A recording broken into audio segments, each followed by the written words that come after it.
Which way in Nigeria? Share our president the life for us, I be waiting this up. I go play this interview with Dr. Sam Amadi for Namona C.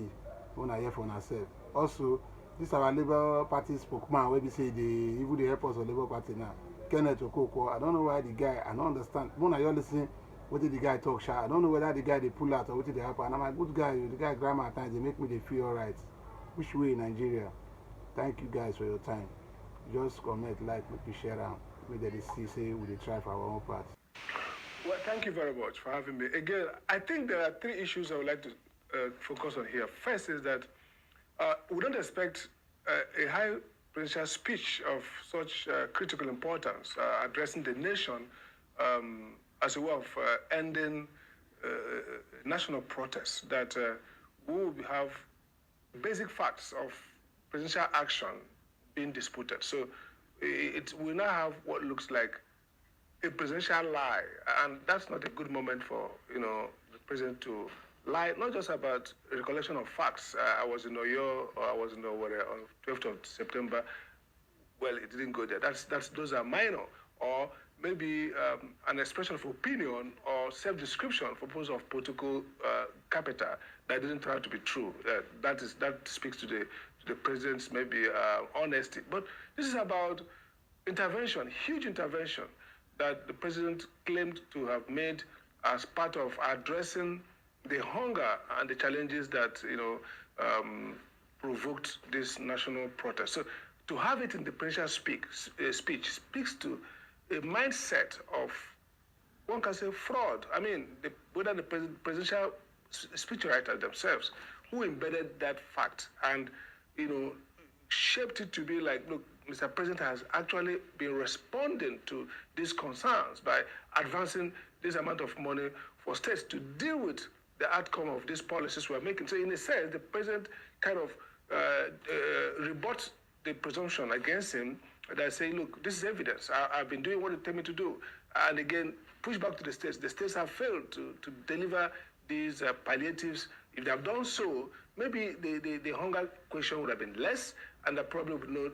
So it's like being a court and adducing false evidence to prove your innocence. So in the public court, the president brought what's now turned out to be false claim to make a case. So it damages the case made, but it speaks more to the temper and the morality of the people behind the presidency in terms of how desperate and what degree of falsehood they can marshal to exonerate themselves. Again, it's like the president is also... Statement. They say that you're a spoiler. They say that you are being sponsored to fight Peter Obi. They say that you have been bought over. Okay. How do you defend yourself? What I would say is that anybody that says such a thing, I want to tell any Nigerian staying by his side to just turn at him and say, you are very stupid. And the reason is that it is only a stupid person that will be making allegation, making accusation against somebody without a modicum of evidence. I mean, some of the reasons I just told you when I was in the ruling party, I was sponsoring them. I'm saying public statement. And even if their money is in my pocket, when they don't even know, I will call them and give them their money. This is just a tidbit of what I did for APC, and I never asked for a political position or money. And I've never done it in my life. And then somebody is making an allegation without a modicum of evidence. In law, do you know what we say? It's vexatious. It is frivolous. It lacks merit and should be summarily dismissed. So if you want to make an allegation, bring it on.